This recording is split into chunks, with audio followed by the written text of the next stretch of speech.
Hello అండి. Welcome to my channel. నీ ప్రేమకై part 17.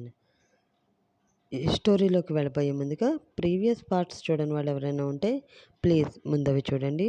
అలాగే ఫస్ట్ టైం నా ఛానల్ని చూస్తున్న వాళ్ళు ఎవరైనా ఉంటే సబ్స్క్రైబ్ చేసుకుని ఛానల్ని సపోర్ట్ చేయండి ఫ్రెండ్స్. ఇంకా స్టోరీలోకి వెళ్ళిపోదాం మరి. నీ ప్రేమకై పార్ట్ 17. సారీ ప్రజ్ఞ, నా స్వార్థం కోసం నిన్ను చాలా ఇబ్బంది పెడుతున్నాను. ఐఎమ్ రియల్లీ సారీ, కానీ ఇలా చేయక తప్పడం లేదు అని మనసులో అనుకుని, ఓకే, నా కోసం కాదు, మా ప్రేమని నువ్వు నమ్మడం కోసమైనా తనకి నేను కాల్ చేస్తాను అని ఫోన్ తీసుకుని శ్రీజకి కాల్ చేశాడు వైభవ్. కారులో ఉన్న శ్రీజ ఫోన్ రింగ్ అవుతూ ఉంది. నలుగురు ఉన్న ఆ కారులో ఏలుతున్న నిశ్శబ్దాన్ని చీల్చుకుంటూ గట్టిగా ఫోన్ రింగ్ వినిపించడంతో అది వైభవ్ నుండి వస్తున్న కాలేమో అని ఆరాటపడుతున్న శ్రీజ మనసు ఫోన్ కోసం వెతికింది.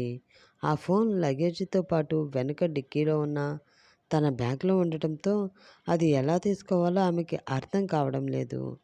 ఆ ఫోన్ తీసుకోవాలంటే కార్ డ్రైవ్ చేస్తున్న సమీర్ని కార్ ఆపమని అడగాలి. అతని మొహం చూడడానికి ఇష్టపడిన శ్రీజ అతనితో కారు ఆపమని చెప్పలేక మౌనంగా ఉండిపోయింది. ఎంతసేపటికి తన ఫోన్ శ్రీజ లిఫ్ట్ చేయకపోవడంతో కాల్ కట్ చేసి బెడ్ మీద కుప్పకూలబడి తల పట్టుకున్నాడు వైభవ్. అతని పక్కనే కూర్చుని అతని భుజం మీద చేయి వేసి, బాధపడకండి సార్, శ్రీజ కంటే చాలా మంచి అమ్మాయి మీ లైఫ్లోకి వస్తుంది. తన కోసమే ఆలోచిస్తూ మీ జీవితాన్ని మీ చేతులతో మీరే నాశనం చేసుకోకండి సార్ అని చెప్పి అతన్ని చూస్తూ ఇంకా అక్కడ ఉండలేక మౌనంగా బయటికి నడిచింది ప్రజ్ఞ. బాధగా వెళుతున్న ప్రజ్ఞని చూసి, ఈ పిల్లని బాగానే లైన్లో పెట్టినట్లున్నాడు మనవడు. ఒసే భవ్య, నీ జుట్టు ఇప్పుడు నా గుప్పెట్లో ఉంది. ఈసారి నా కబంధ హస్తాల నుండి నువ్వు ఎలా తప్పించుకోగలవో నేను చూస్తాను అని మనసులో అనుకుని క్రూరంగా నవ్వుకున్నాడు అవినాష్. ప్రజ్ఞ వెళ్ళిపోయాక రిలాక్స్ అయ్యి గట్టిగా ఊపిరి తీసుకుని, ప్రేమికుడిగా నటించడం ఈజీయే కానీ భగ్న ప్రేమికుడిగా నటించడం చాలా కష్టం అని అనుకున్న వైభవ్ ఫోన్ రింగ్ అయింది. అది చూసి ఎవరిది ఈ కొత్త నెంబర్ అనుకుంటూ ఫోన్ లిఫ్ట్ చేశాడు వైభవ్. హలో వైభవ్, నేను అని వినిపించింది అవతల నుండి ఒక అమ్మాయి వాయిస్. హిమా, ఎలా ఉన్నావురా? ఎంతో ఆనందంగా పలకరించాడు వైభవ్. ఎయిర్పోర్ట్లో ఉన్నా, సీరియస్గా చెప్పింది హిమజ. ఏంటి, ఇండియా వచ్చావా? అయోమయంగా అడిగాడు వైభవ్. ఫ్లైట్ ఇప్పుడే ల్యాండ్ అయింది. పిక్ చేసుకోవడానికి రాగలవా లేక క్యాబ్ బుక్ చేసుకోనా అడిగింది హిమజ. వద్దు, 10 మినిట్స్లో నేనే అక్కడ ఉంటాను అని కాల్ కట్ చేసి తన కార్ కీస్ తీసుకుని ఎయిర్పోర్ట్కి స్టార్ట్ అయ్యాడు వైభవ్. అతి కష్టం మీద తల్లిదండ్రుల పరువు కోసం ఆలోచించి అత్తవారింటికి ప్రయాణమైన శ్రీజ చివరికి ఏదోలా సమీర్తో జర్నీ కంప్లీట్ చేసింది.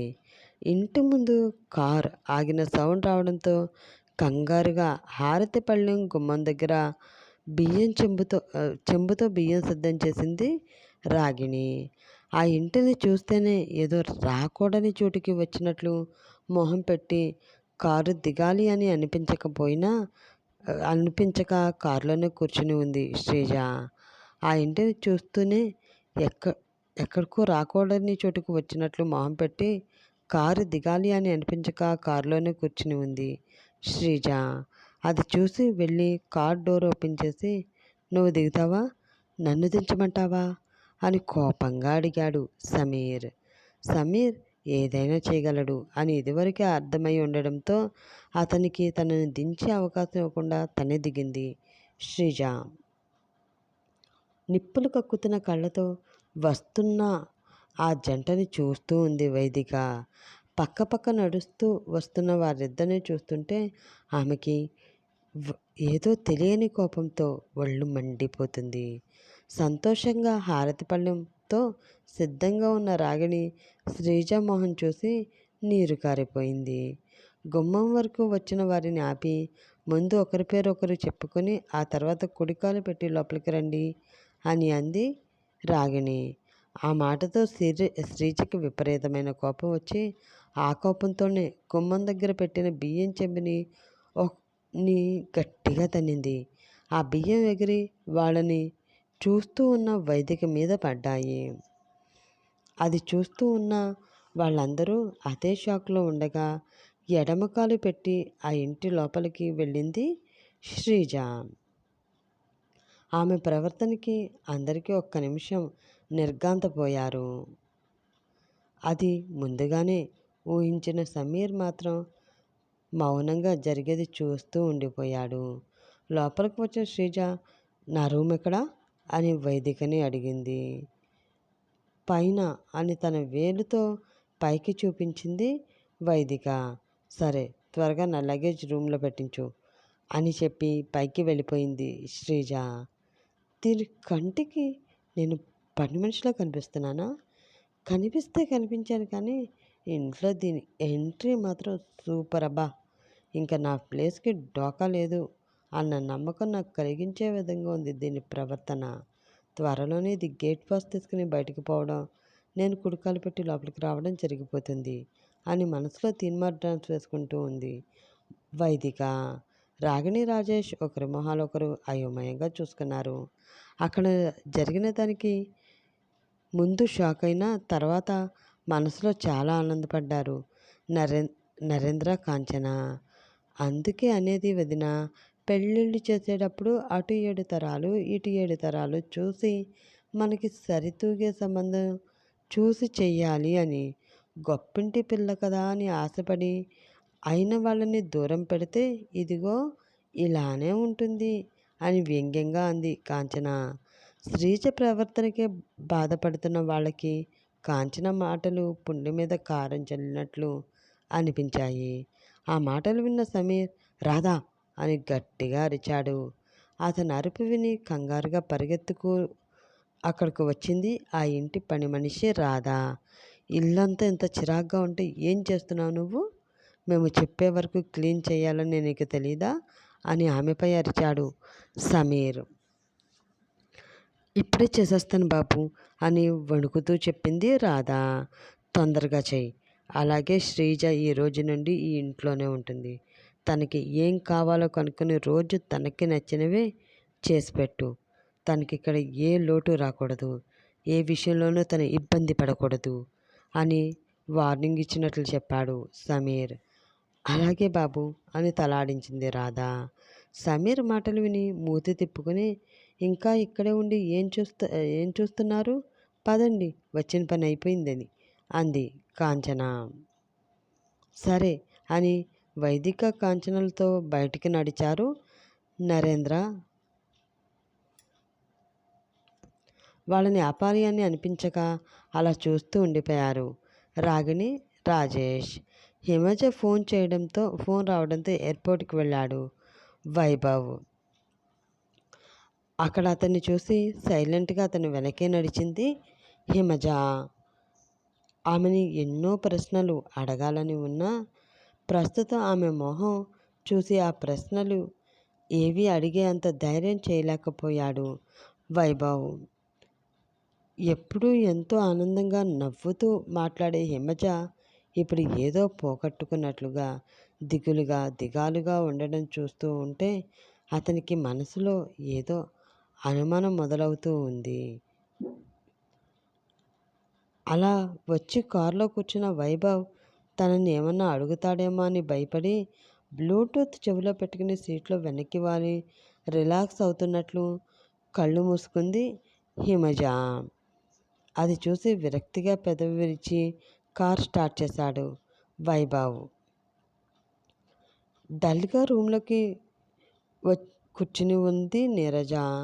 చాలాసేపటి నుంచి ఆమె బయట కనిపించకపోవడంతో ఆమెను వెతుక్కుంటూ రూమ్లోకి వెళ్ళాడు సత్య. అతన్ని చూసి వస్తున్న కోపాన్ని కంట్రోల్ చేసుకుంటూ బయటికి వెళుతుంది నీరజ. అది చూసి ఆమె చెయ్యి పట్టుకుని ఆపాడు సత్య. వదులు సత్య, కోపంగా అంది నీరజ. ఎందుకు నీరు అంత కోపంగా ఉన్నావు? ఇప్పుడు ఏం జరిగిందని అడిగాడు సత్య. నీకు ఎందుకు కోపంగా ఉన్నాను నిజంగానే నీకు తెలీదా, లేక తెలిసి అడుగుతున్నావా అని సూటిగా అతన్ని చూస్తూ అడిగింది నీరజ. నీ కోపానికి కారణాలు పెద్దగా అవసరం ఉండవు కదా నీరు అని నాకు తెలుసు నీరు. కానీ కొత్త కోడలు ఇంటికి వచ్చిన ఈ సమయంలో నువ్వు అలా ఉండడం ఏమీ బాగాలేదు.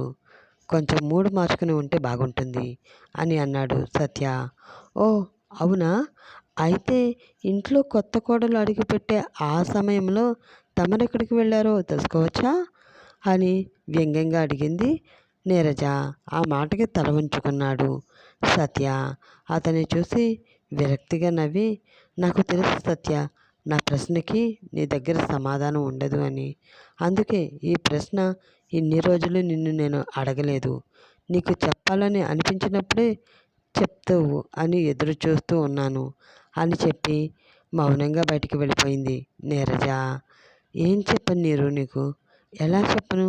నీకన్నా ముఖ్యమైన వాళ్ళు నా లైఫ్లో ఉన్నారు అని నీకు తెలిస్తే నువ్వు ఆ నిజాన్ని భరించగలవా అని 2 నిమిషాలు ఆలోచించి, లేదు, నేను ఎప్పటికీ ఈ నిజం నీకు చెప్పలేను, అలా అని అబద్ధం చెప్పి నేను భ్రమలోనూ ఉంచలేను అని అనుకుంటూ బెడ్పై కూలబడ్డాడు సత్య. డిన్నర్ టైం అవడంతో టేబుల్పై అన్నీ సర్దుతూ ఉన్నారు లలిత, గౌరీ. వాళ్ళని చూసి, మీకెందుకు పిన్ని ఈ పనులు, నేను చేసేదాన్ని కదా అని అంది నీరజ. తర్వాత ఏం జరుగుతుందో నెక్స్ట్ ఎపిసోడ్లో తెలుసుకుందాం. అలాగే ఈ ఎపిసోడ్పై మీ విలువైన అభిప్రాయాన్ని కామెంట్ రూపంలో తెలియజేస్తారని ఆశిస్తూ ఇంకా సెలవు తీసుకుంటున్నాను ఫ్రెండ్స్. ప్లీజ్ ఛానల్ని కూడా సబ్స్క్రైబ్ చేసుకుని మీ సపోర్ట్ నాకు అందించండి ఫ్రెండ్స్. బాయ్. నెక్స్ట్ ఎపిసోడ్లో మళ్ళీ కలుసుకుందాం.